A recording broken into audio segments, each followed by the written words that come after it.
Hey everybody, it's Caitlin. Today is Thursday, April 16th, and welcome back to CoronaChat. And I wanted to talk a little bit today about some of the symptoms of mild or moderate COVID-19. If you were to get sick, what you can expect. And so I just want to start with a little bit of a warning that I'm going to be talking about specifically what this can feel like, because I think it's important to know what you're in for, or what you could be in for if you get sick with COVID-19. But I recognize that this could be a little scary for folks. And I'm going to try to talk through this in as calm and non-sensational as a way as possible, because the purpose of this is for us to be informed and not freaked out, right? But I just wanted to give you all a little heads up so you can, decide to watch this video if and when you're ready. So we've talked a couple of times on CoronaChat about the fact that many people who become infected with coronavirus will develop mild cases that can be taken care of at home. But what is this mild COVID-19 actually like, right? So at this point, I've spoken with several young, healthy friends who've tested positive for COVID-19 and have ridden it out at home. And wanted to share a little bit about what seems to be consistent about these cases. And what I'm sharing here tonight also checks out with what the World Health Organization and CDC are saying about the symptoms of mild to moderate COVID-19. So rest assured, this isn't just me giving you my personal take based on, a conversation I had with a friend. This is, informed by those, but also informed by the evidence and kind of what's coming out from the major public health agencies that are leading the charge.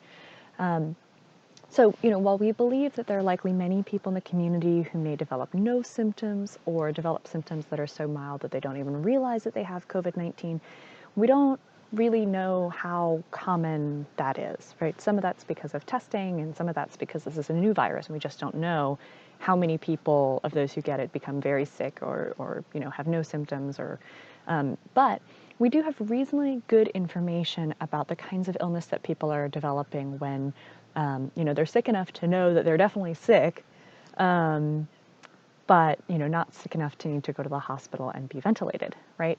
So that's the group that I want to talk about today. And the bottom line here is that everybody that I've spoken to has said, this is not a normal flu. This is far worse than a normal flu. So what specifically does that mean? So, as you know by now, high fever and a cough are the symptoms of COVID-19. This is often a very high fever that lasts for days on end, or a fever that can be very hard to break. Some people are also reporting cyclical bouts of fever where, they'll have a couple of days of this very high fever that they can't really control with Tylenol or other fever reducers, and then the fever will break, and then the next day it'll come back, and they'll have another couple of days of fever and kind of do this cycle, right? And these fevers can be very intense. They can leave you dizzy and dehydrated, give you really bad headaches, really bad body aches. So it's really important to make sure that you're drinking fluids as much as possible. Water, or tea, orange juice, whatever you can keep down. If Pedialyte's easier, Pedialyte's good too. But you really want to make sure that you're hydrated. So if you're finding that you're not peeing much, or when you are getting up to pee, it's a very dark yellow or brown color, those are all signs that you're dehydrated. And you want to make sure that you're trying to drink fluids. As painful as it can be to get those fluids down, as painful as it can be to have to get up and go to the bathroom. Because your body it can't fight back if it's dehydrated, right? So if this is too hard, taking some ice chips in your mouth and letting those melt might be a little bit easier. You can try that, but really the trick here is to make sure that you're getting fluids in and trying to eat something. A lot of people have talked about a cough, a very intense, painful cough, and feeling tightness or burning in their chest. So a lot of people have described this as feeling like there's an elephant sitting on their chest. One person that I was in touch with spoke about this as feeling like they were breathing fire every time they breathed in. So it's just this really, really painful and difficult breathing. If you're really, really having difficulty breathing, you may want to think about going to the hospital. But many people are saying, I can breathe. It just really hurts to breathe. So some people have described trying to get their arms up over their head and taking and holding very long, deep breaths is making it easier to breathe.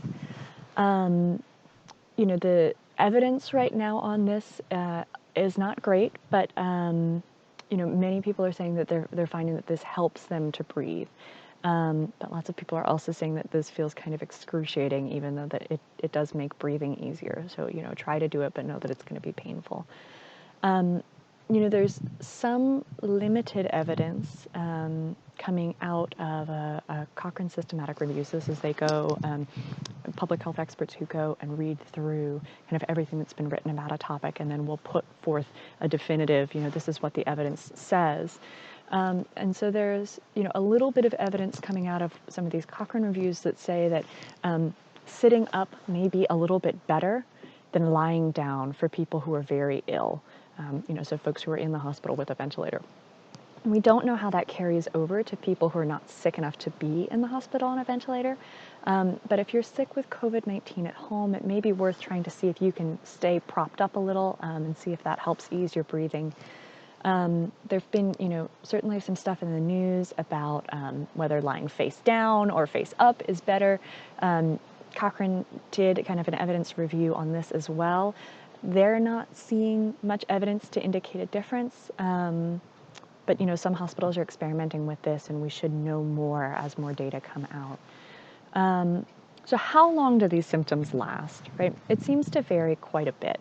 The World Health Organization says that on average, people with mild to moderate COVID-19 are sick for about 2 weeks, but of course, average means that some people are sick for shorter periods of time, some people are sick for longer periods of time. I've certainly spoken with folks who have reported dealing with these symptoms for 3 to 4 weeks or more, before the fever breaks on its own. So meaning, that the fever comes back down without having to take Tylenol or any other medication to bring the fever down. And lots of people are reporting that this cough just lingers for weeks and weeks and weeks.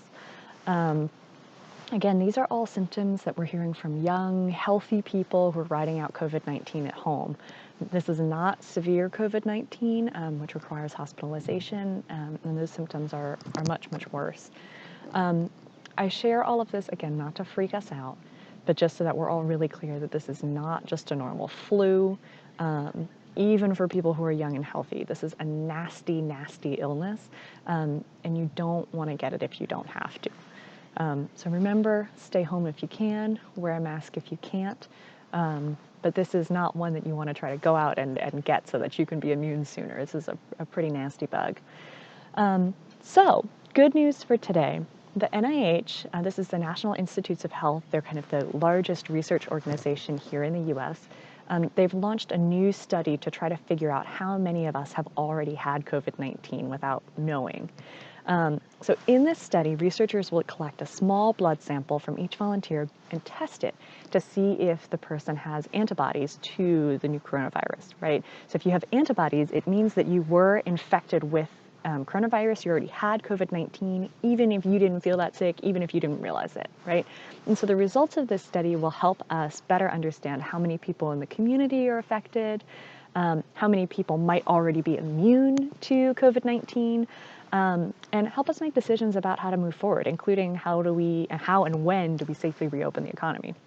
All right, so if you want to participate, send an email to clinicalstudiesunit@nih.gov. I'll put that down in the liner notes for tonight's show, and tell them that you're a healthy volunteer who's interested in participating in the study on undetected cases of coronavirus. So tomorrow we'll talk a little bit about recovery, how long it takes to be considered healthy again, and what you need to know about how long you need to be recovered before you can safely interact with family again. And until then, stay safe and take care of each other. Have a good night.